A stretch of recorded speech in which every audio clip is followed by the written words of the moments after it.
ဆိုတော့ဒီနေ့ကတော့ N3 ပုံဖို့ပေါ့နော် N3 ပုံဖို့တွေက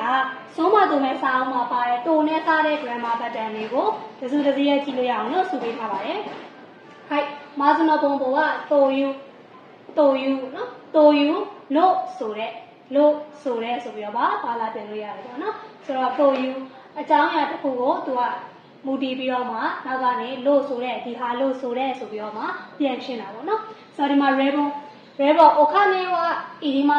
ပတ်စံမလိုအပ်ပါဘူးမူရောတိုယူခိုတိုဒတ်မူရောတိုယူခိုတိုဒတ်ဒါပတ်စံမလိုအပ်ပါဘူးအခမဲ့လို့ဆိုတဲ့အကြောင်းအရာဖြစ်ပါတယ်အခမဲ့ဖြစ်ပါတယ်ပေါ့နော်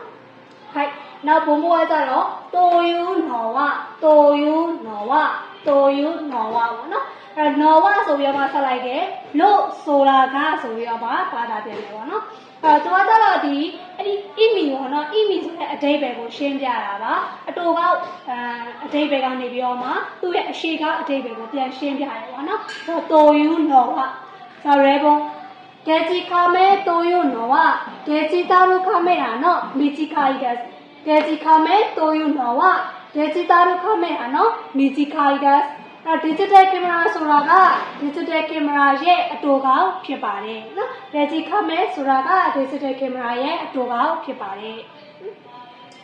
ဟိုက်နောက်ပြီးတော့တိုယူနော်ဆိုပြီးတော့လို့ဆိုတာရဲ့ဆိုပြီးတော့မှဆက်တယ်ပေါ့နော်ပြောရင်သူကကြတော့ဒီ sentence နှစ်ခုကိုဆက်လိုက်တဲ့ပုံစံမျိုးပါအကြောင်းအရာနှစ်ခုအရှိအနောက်ဖြစ်နေတာကိုသူကကြားထဲမှာစကားဆက်ဖြစ်ထည့်လိုက်တဲ့ပုံစံမျိုးပေါ့နော်တိုယူနော်ဆိုရဲပုံ田中さんが医者だというのを知らなかった田中さんが医者だというのを知らなかった田中さんがဆရာဝန်ဖြစ်တယ်ဆိုတာကိုမသိခဲ့ဘူးဆရာဝန်ဖြစ်တယ်ဆိုတာကိုမသိခဲ့ဘူးဆိုတော့田中さんကဆရာဝန်ဖြစ်တယ်အဲ့ဒီအကြောင်းအရာကိုမသိခဲ့လိုက်ဘူးဒါကိုတိုယူနော်ဆိုပြီးတော့မှဆက်ပေးထားပါတယ်ပြီးတော့တိုယူဆိုတာလေးပါတော့လို့ဆိုတာထက်နော်လို့ဆိုတာထပ်ပို၍နော်အဲ့လိုမျိုးဆက်ပြရပါတယ်။သူကကြတော့ဒီ A ဆိုတဲ့အရာထက် B ဆိုတဲ့အရာနဲ့ပိုပြီးနီးစပ်နေတယ်ပေါ့နော်။နီးစပ်နေဆိုတာမျိုးဆိုရင်တိုယူလျှော်ပြီ။ရေပုံ今日は涼しいというより寒いくらいだった。今日は涼しいというより寒いくらいだった。ဒီနေ့ကအေးမြတယ်လို့ဆိုတာထက်ချမ်းစိတ်လောက်အောင်ကိုဖြစ်ပါတယ်နော်အဲစူးစူးရှိလို့ဆိုတာထက်စာမွေးပုံပြီးဖြစ်ပါတယ်ဆိုတာကိုပြောတာပါခိုင်နောက်ပြတိုယူလို့ဆိုလိုက်ရင်အမလို့ပြောလိုက်ရင်နော်အဲ့လိုမျိုးတွေပေါ့နော်မဒီဟာလို့ပြောတာနဲ့ဒီဘက်ကဟာလို့မျက်စိရဲ့တန်းမြင်တာပေါ့နော်ဆိုတော့ဒါရှိတော့ဒီမြန်မာတိုယူတော့ဘဂိုဒါက image ရှိမှာအဲ့လိုမျိုးဖြစ်တယ်လို့ပြောပါတော့အဲမြန်မာလို့ပြောလိုက်တာနဲ့ဘဂိုဒါဖျားတွေကိုတမ်းမြောင်မှာ image တစ်ခုအဖြစ်မြင်အောင်ပြောပါတော့ဆိုတော့အဲ့လိုမျိုးဆိုရင်တိုယူတိုအဲ့တော့ဒီနေရာမှာဆိုရင်ဒီ pattern လေးကတိုယူတို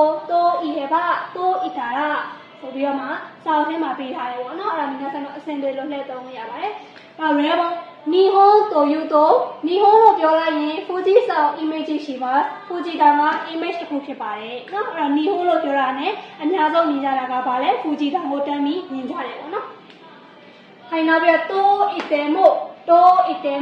တဲမို့ဆိုပြီးတော့ဆက်ထားပါတယ်အဲ့တော့လဲပဲလို့ဆိုလဲပဲလို့ပြောလဲပဲဟုတ်နော်အဲ့တော့သူကဒီ A ဆိုတဲ့အကြောင်းအရာကိုပြောတာထက်ပြောလဲပဲပေါ့နော် B ဆိုတဲ့အကြောင်းအရာဒါလင်းဖြစ်သွားပါတယ်ဆိုပြီးတော့မှဆက်တဲ့ခါကျရင်တိုအီတေမို့